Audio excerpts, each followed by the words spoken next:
Chapter 11. God gives every bird its worm, but he does not throw it into the nest. P. D. James. Under the dim, glittering light of the vast heavens, Alcyone rides the night swell. Through the deck, I softly hear the rest of the crew in the dining salon. There is the subtle tinkle of glasses and the sound of muffled laughter. The forward salon windows glow warmly from flickering candlelight within, luring me toward the camaraderie below. Yet I'm not yet willing to leave the quiet solitude of the windship's bow. I know that one day, in the not too distant future, all of this will be but a fond and precious memory. I want to capture the intensity of these moments with the Cousteau expedition teams and to treasure them always. Staring at the twinkling heavens, I think about the ancient Polynesians who made star maps and dried stems from coconut fronds to navigate the vast open sea. With nothing more than that in their intense awareness of ocean currents, they discovered the Hawaiian Islands. Then they made repeated trips thousands of miles back to French Polynesia to bring their families to Hawaii, which happens to be the most remote chain of islands on Earth. My mind paints a picture of these ancient sailors paddling their large expedition canoes with woven palm frond sails. The men and women would chant to coordinate and ease their labors. I recall the heavy drum beat of a Polynesian sailing song and I feel its cadence pounding out the paddling tempo. Memories of Hawaii began calling to me, and faintly, over the flowing sound of the rushing night winds, I mentally hear dolphins approaching at the remembrance as the remembrance wraps around my consciousness and carries me away. It is a bright sunny day off the coast of the island paradise called Maui. 50 yards from the stern of our Zodiac, a gust of water shoots high into the air, followed immediately by a deep inhalation of a massive humpback tail disappears beneath the roaring swells. Floating on the surface, I hear high-pitched squeals and rapid clicks of approaching dolphins. Michel Delorey grins at me through the glass of his faceplate, then nods. We take deep breaths together, then plunge down into the path of an approaching humpback pond. Holding our breath, we descend quickly to a depth of 30 feet. The water is especially clear. We can see 100 feet or more, and the bright morning light is excellent for filming. The restless ocean surface throws wandering sunbeams of shimmering radiance deep into the blue water. About us, the ocean is full of crisp sea mammal sounds. Nearby, a bull humpback whale bellows out its love song. In the silent world beneath the waves, there are no unwanted sounds to distract from the mighty Leviathan melody that echoes through the air pockets of our bodies. Immersed in whale music, I also hear on a softer scale the chirps, clicks, and twitters of excited dolphins. One cannot come closer than this to actually floating on a wave of living music, a melody of nature lightly suspended in the rapture of the deep ocean. Peering anxiously into the broad vista of light and water, we wait with eager anticipation. Then abruptly the sea mammal pod is upon us. First come the playful dolphins leading the way. There are half a dozen of them riding the bow wave of the lead whale. It is an amazing sight. I knew that dolphins rode the bow wave of ships and boats, which for them is like surfing.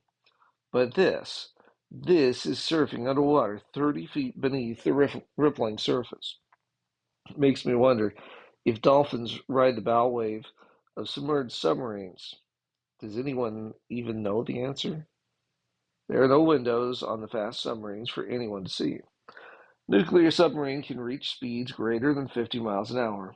If a dolphin could latch onto that underwater bow wave and ride it, it would be faster than any dolphin has ever gone before. Watching the dolphins leading the way, I instantaneously think of Esther's Song of the Whale, the dolphin and the shark. Are the dolphins here to surf, to have fun? I wonder, or are they here as protectors? Bottlenose dolphins are so small compared to the huge whale that swims directly behind them. Michel and I separate. He closes in to film the oncoming whales. But I'm captivated by the dolphins. Two bottlenose break away from the lead pack to rush in my direction. Sunbeams play across their slick bodies as the dolphins gracefully wheel about me. They circle so tightly I could almost reach out and touch them. When the angle of the light is perfect, I aim my camera and release the shutter. I do not know it then, but I have just shot my first Cousteau poster. I'm smiling at the wise eyes regarding me. They can't see the smile because of the snorkel grasped between my teeth, but maybe they can see it in my eyes, or in the friendly way I wave and gurgle happily underwater. Having checked me out, the dolphins race back to join the lead whale, who is now passing a dozen yards away. Another smaller whale trails the right pectoral fin of the first. This teenage humpback seems to startle at our presence and rises slightly above us. For a moment, I'm slightly concerned to have a whale between me and the surface. I'm still holding my breath and would like to go up for another breath of air. I think maybe 30 seconds have gone by, so I decide to wait until the whale passes. Then I will angle up slowly to shoot a few downward pictures at the rest of the pod, as the rest of the pod slips beneath me. As the giant tail passes only a few feet above me, I snap off another frame. Then turn to see a huge whale cow swimming into view. Then to one side and slightly above her, I see a newborn humpback calf. So my underwater friends are here for more than just play, I say to myself. The dolphins are here as protectors. The tiny whale, though still huge by human standards, should probably shy away from the unknown creature in its path. Instead, the baby whale alters its course to swim straight at me. Thinking that Michel may just be over my shoulder, I begin swimming backwards so as not to get in the way of his cinema camera. The little whale keeps coming, and seeing me swimming backwards becomes bolder. My lungs are laboring for air, yet I continue to shoot pictures as fast as I can crank the rewind lever on the camera.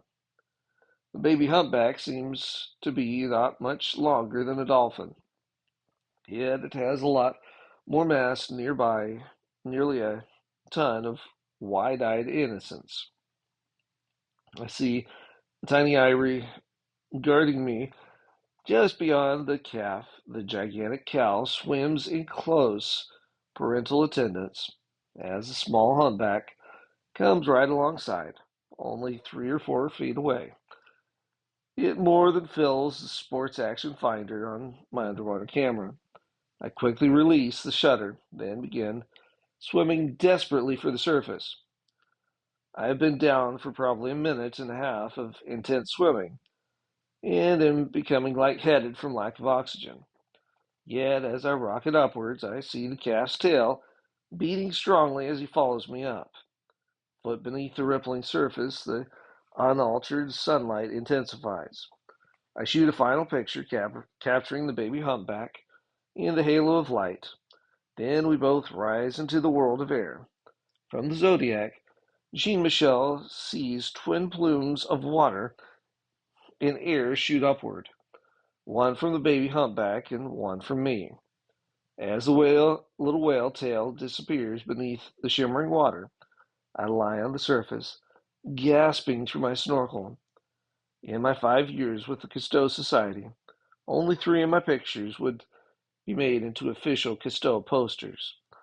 2 of them were captured in this one magical moment, one at the beginning and the other at the end of this single breath hold dive. A lifelong treasury of memories is captured in a mere 90 seconds. Michel Delort's snorkel surface is a few feet away, yet his head remains underwater. He is still filming with his cinema camera as the rest of the humpback pod passes slowly below us. I am too tired to do anything but rest and pant. Another pair of dolphins swim by, which is encouraging because it means that Mr. Shark isn't present. To my right, I see Jean-Michel Cousteau in the waiting Zodiac. He starts the outboard motor and slowly motors in our direction. I wait for Michel Delorme to hand up his heavy underwater cinematic camera, then pass up my still camera. I watch Michel effortlessly pull himself into the inflatable. Then, with a couple of swift kicks with my fins, I follow him aboard. For a moment, I lay on the metal deck, gasping as Michel sits up, eagerly staring at the hole after the pod. My, Stephen, getting a little out of shape, are we? Jean Michel asked playfully. I pull off my flippers and just grin at my almost always happy boss. I'm too winded to think of anything witty to say. Are we having trouble keeping up with Michel Delorme? Prods Jean Michel. After all, he is 61 years old. I glance over at Michel Delorme, who is chuckling. He is in a tremendous physical condition. I happen to know he is grandfather several times over. Yet here he is, swimming with dolphins and whales, while holding his breath for long periods, the whole time pushing around a bulky cinema camera. I know many kids who won't have a hope of keeping up with this energetic grandparent. I can do everything through him who gives me strength. Philippians 4:13. Better catch your breath quickly, laughs Jean Michel as he pulls the rope start on the outboard. I see another whale pod heading in our direction. Less than 5 minutes later, Michel and I roll back out of the Zodiac. We take several deep breaths, then I follow this amazing grandfather who is pushing a camera much bigger than mine against the resistance of the water, downward into the crystal blue water full of whale adventures. Back on the bow of Alcyon, I inhale deeply the crisp night air. It feels good to feel my chest expanding against the sweatshirt I'm wearing. Catching a scent of the dinner smells, I rub my belly in anticipation of joining the guys in the salon. Then I become aware that I am rubbing a bit more of a tummy than I'm used to. For the past several months, I've been mostly hanging underwater in a plastic shark cylinder instead of swimming. Long exposure to the cold water, the great Australian bite, has increased my appetite. The result is an extra 5 pounds. Okay, make it 8 pounds of added fat insulation. No wonder the great white sharks were after me, I think to myself. All this blubber must make me look like a tempting walrus. When we hit port, I promised myself a morning run, and when I go below tonight, maybe I'll just have to have a simple salad. I'm pleased that earlier in my life, I had the importance of good physical conditioning forced upon me. The mind is the essence of a human being, but for actual physical adventure, we are dependent upon the abilities of our bodies. No one knows this better than someone who suffers the limitations of being handicapped. To be physically challenged limits one's freedom, yet for the vast majority of young people, their physical condition and liberty of movement is self-determined. We can choose a physical state of fitness that allows us endless opportunities. like Michel Delory, or we can impose self-indulgent limitations through laziness and lack of discipline. The couch potato not only restricts his real adventure quota, he is inhibiting his personal freedom as well. At this point, it is critical to realize that God has given each of us a body that is truly a wondrous biological machine. Unlike man-made machines, the human body can repair itself, fight off diseases, recover from illness, and is quite capable of adapting to a wide variety of physical demands. The effectiveness of these abilities, however, are directly influenced by the attitude of our mindsets. If we believe ourselves to be sick, the body may actually comply by making us more susceptible to diseases. Likewise, good health is to a great extent self-determined. When it comes to the health and fitness of our bodies, we cannot underestimate the importance of a positive attitude. For a moment, imagine the pleasure and wonder of having the finely tuned body of an Olympic athlete. Consider all the things you could do with that body, such as run long distances and not tire, climb mountains with or without a rope, kayak raging rivers, swim the English Channel. The possibilities are endless. Can we imagine that body being content to slouch on a couch, watching television and eating junk food? A cheerful look brings joy to the heart, and good news gives health to the bones. Proverbs 15:30. A healthy body likes to do things. The proof is in little children who have way too much energy to sit still for very long. When not actually resting to rebuild itself, the human body has to be trained or forced to remain idle.